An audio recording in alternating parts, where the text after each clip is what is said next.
आइए जानते हैं विस्तृत इस वीडियो के माध्यम से। नमस्कार, मैं हूं डॉक्टर श्रीपति त्रिपाठी। भगवान को खुश करने के लिए इन्होंने सबसे पहले शुरू की थी कांवड़ यात्रा। सावन का महीना शुरू हो गया है और इसके साथ ही केसरिया कपड़े पहने शिव भक्तों के जत्थे गंगा का पवित्र जल शिवलिंग पर चढ़ाने निकल पड़े हैं। ये जत्थे, जिन्हें हम कांवरियों के नाम से जानते हैं, उत्तर भारत में सावन का महीना शुरू होते ही सड़कों पर निकल पड़ता है। यह जत्था पिछले 2 दशक से कांवड़ यात्रा की लोकप्रियता खूब बढ़ी है और अब समाज का उच्च एवं शिक्षित वर्ग भी कांवड़ यात्रा में शामिल होने लगे हैं। लेकिन क्या आप जानते हैं कि इतिहास का सबसे पहला कांवरिया कौन था? इसे लेकर कई मान्यताएं हैं हमारे शास्त्रों में। परशुराम थे पहले कांवरिया। कुछ विद्वानों का मानना है कि सबसे पहले भगवान परशुराम ने उत्तर प्रदेश के बागपत के पास स्थित पूरा महादेव का कांवर से गंगाजल लाकर जलाभिषेक किया था।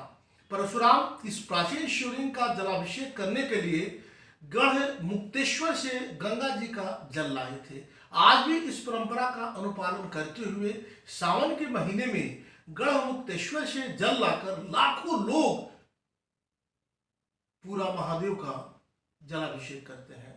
गढ़ मुक्तेश्वर का वर्तमान नाम ब्रजघाट है। दूसरा है श्रवण कुमार थे पहले कांवरिया।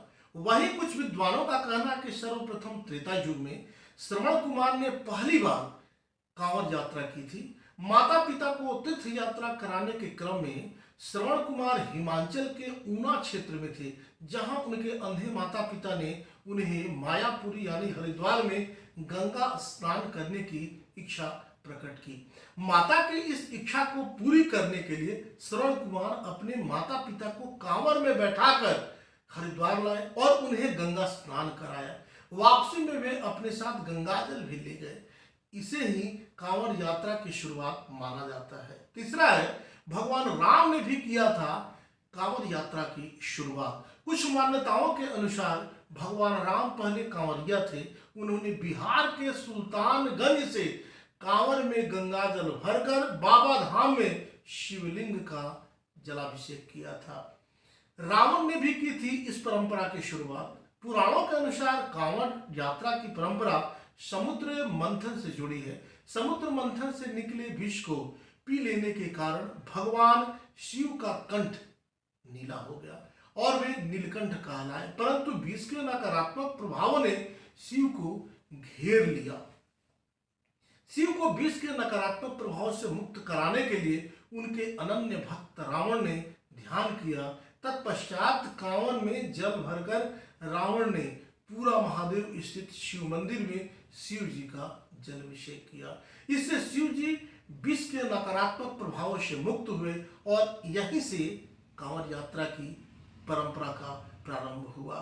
देवताओं ने भी सर्वप्रथम शिव का किया था जलाभिषेक। कुछ मान्यताओं के अनुसार समुद्र मंथन से निकले हलाहल के नकारात्मक प्रभाव को कम करने के लिए शिव जी ने शीतल चंद्रमा को अपने माथे पर धारण कर लिया था। इसके बाद सभी देवता शिव जी पर गंगा जी से जल लाकर अर्पित करने लगे। सावन मास में कांवड़ यात्रा का प्रारंभ यहीं से हुआ। ओम नमः शिवाय का मंत्र जो है इस महीने में, सावन में, इसका उद्घोष होते रहता है। शिव को पति के रूप में पाने के लिए तपस्या करती माता पार्वती की परीक्षा लेने गए सप्तर्षियों ने कहा, किसके लिए जब तप कर रही हो देवी? उस शिव के लिए जिसके पास न घर है, न दुआ, न खेत, न बाग, न बगीचे, कुछ काम धाम करता नहीं, भांग खाकर मस्त पड़ा रहता है, जिसके पास स्वयं पहनने के लिए कपड़े नहीं है, वह तुमको क्या पहनाएगा भला? तुम जैसी विदुषी और सुंदर कन्या का विवाह तो किसी राजा कुल में होना चाहिए। छोड़ो यह तप और घर चलो।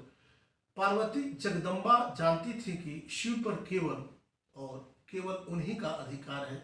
इसी अधिकार से कहा, सुनिए साधु बाबा, जिसने भेजा है उससे जाकर कह दीजिए कि वे स्वयं मना करें तब भी नहीं मानूंगी।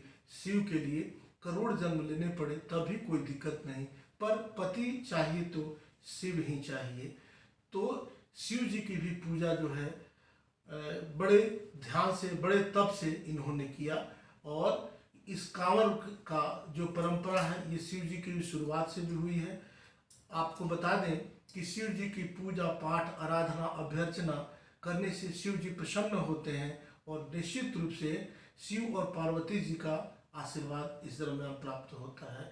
शास्त्रों से इतर लोक में जो शिव पार्वती का स्वरूप है उसके हिसाब से शिव इस सृष्टि के सर्वश्रेष्ठ पति हैं और वो जग के पालन करता है। माता पार्वती हमारे घर बार की सामान्य स्त्रियों की तरह बार बार पति से गुस्सा होती हैं और बेचारे भोले बाबा उनको मनाते रहते हैं और उनकी इच्छा पूरी करते रहती हैं। जीवन में धन धान्य का नाम तक नहीं है, फिर भी पत्नी की कोई इच्छा खाली नहीं जाती। इसलिए गांव की लड़कियां अब भी सावन के सोमवार को शिव की आराधना करके उन्हीं जैसा वर मांगती हैं।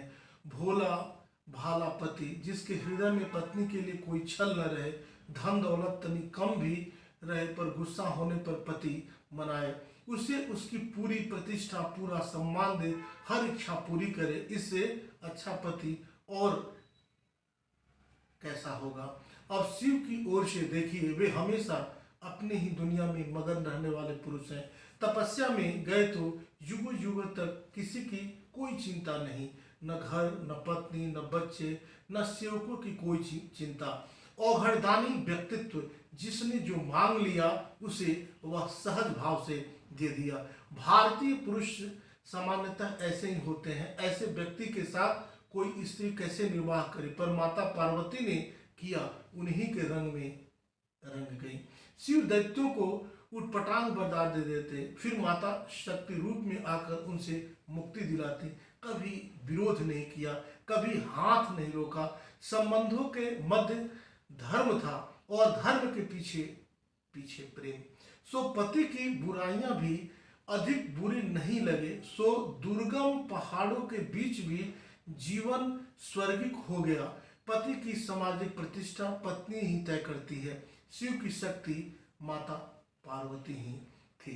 सच पूछिए तो जीवन में यदि धर्म के पथ पर हाथ पकड़कर चलने वाला, निश्चल और प्रेम करने वाला संगी मिल गया तो जीवन सुंदरतम हो जाता है। धन, वैभव, सामाजिक प्रतिष्ठा सब द्वितीयक है। प्रेम में बड़ी शक्ति होती है। संबंधों को निभाने के लिए ढेर सारे संसाधनों की आवश्यकता नहीं होती। धर्म, प्रेम और समर्पण हो तो हर संबंध चिरंजीवी हो जाता है और जीवन सुख से भर जाता है। कभी आजमा कर देखिए, पति पत्नी के बीच उपजे सामान्यतः विवादों को एक सहज मुस्कान समाप्त कर देती है। भगवान शिव और माता पार्वती के वैवाहिक जीवन को भारतीय लोक ने आदर्श समझा और माना था। तभी भारतीय विवाहों में अब भी शिव पार्वती के ही गीत गाए जाते हैं। सावन में गौरी शंकर की कृपा से दाम्पत्य हमेशा सुखी रहेगा। और कांवर, अगर आपकी मनोकामना पूर्ण अपनी करनी है तो भगवान भोले शंकर से कहिए, खूब सुनते हैं, उन्हें कांवर लेकर जाइए, अपनी मनोकामना कहिए, वह सुनेंगे और आपकी मनोकामना पूर्ण होगी। आप सब यूं ही बने रहें। मिलते हैं ऐसे ही समसामयिक वीडियोस के साथ। तब तक के लिए दीजिए इजाजत। नमस्कार। कुछ मामला गड़बड़ा गया है बीच में, लेकिन ठीक चल जाएगा ना। क्या डिलीट करके दोबारा बनाया? कुछ गड़बड़ मिलेगा ना, बीच में गड़बड़ा गया। हम देखें, ठीक है, बैक कीजिए मोहन। कितना मिनट हुआ हम भाई?